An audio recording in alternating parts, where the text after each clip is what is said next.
Well, from Cinderella's wicked stepmother to countless TV tropes, the evil stepmum stereotype has deep roots in pop culture, but it's causing real damage inside today's blended families. Katherine Schwarzenegger even revealed that she hired a coach before marrying Kris to help break the toxic narrative. Now Aussie step-parenting expert and mindset coach Kris is adding her voice, saying it's time to reframe the whole and rewrite the script, especially for women thrown into the role completely unprepared. And to tell us more, step-parenting expert Kris joins us live in studio. Good morning to you. Good morning. We are seeing more and more of these blended families.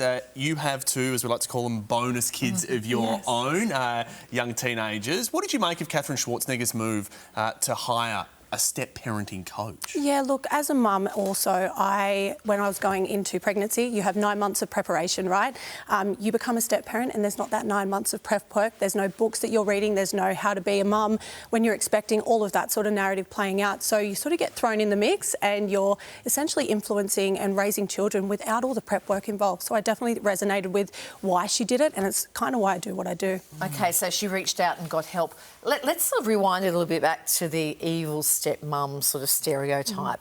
Why do you think that's held on for so long? Oh, look, my favourite movies as a kid was Cinderella and The Parent Trap, and we can see how those roles played out in those movies. I'm sure that there's many, many more.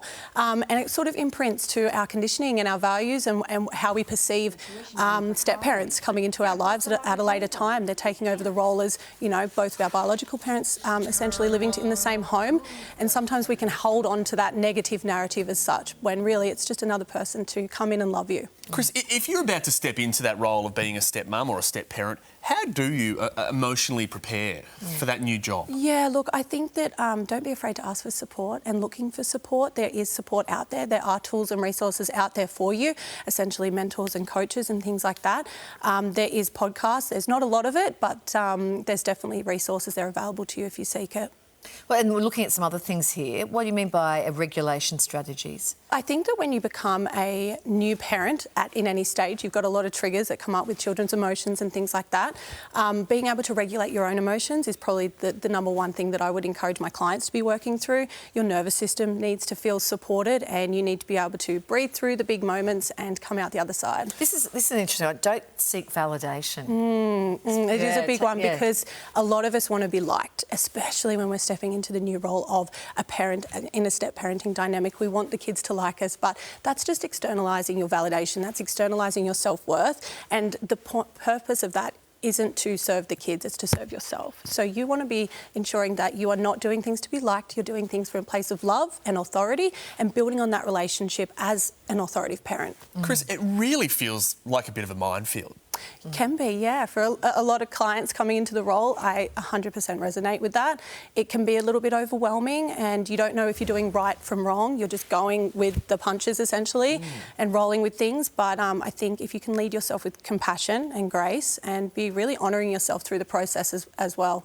What are some mistakes that step-parents can make early on in the process? Yeah, look, something I say with a lot of clients that start working with me is that when you take on your step-family, you have a choice. You have a choice to be dad's partner or you have a choice to be stepmom. You need to make that decision very early on, and it's a decision that you need to hold on to and honour. Can't you be both? Well, not really, because a stepmom means that you're going to be a mum. You're going to have to do all the mum things and all the parenting, and you have to be there as a leader and as an authoritative figure. That means there might be some discipline things, there might be some boundaries set, there might be some bigger conversations. But I feel like as dad's partner, which is the women that I had influencing my life as a child, they were simply dad's girlfriend, so they weren't necessarily a part of the process in terms of supporting me or my growth or my evolution as a kid. So what's right? Well, it's up to you. That's your choice as a person, as a woman coming into the role. That's got to be up to you. Oh, wow. OK. Well, how would you then go about building that trust? Because a lot of these kids would be naturally hesitant or even hostile to an incoming stepmum. For sure. I think going at the kids' pace is really important. You need to honour yourself 100%, but going at their pace. They are children at the end of the day. There is no Bible or rule book or handbook. There is nothing that is 100% right, but go at the child's pace and be graceful and compassionate with whatever pace that is, and just remembering they're children. What they say isn't Bible. They might not mean the words they use, and just always give love first. When it comes to co-parenting with a partner or ex-partner or partner, your ex, How do you handle being left out of major decisions if you're not the biological parent? So it would be the ex and your new partner making the big decisions. Yeah, look, I can't speak from my own personal experience, just simply because I am quite involved with my beautiful girls. But for women that I have worked with who have gone through that, the biggest thing I think is just really being vulnerable in your communication. Be honest with how you're feeling. If you want to be more involved, you need to speak up. You need to sit down and have this conversation. Be vulnerable with yourself. Don't shy away because you feel like it's the right or wrong thing to do. You need to honour what you're feeling and speak to your partner, potentially speak to the biological parent as well, and say, hey, I want to be more involved. Don't be afraid of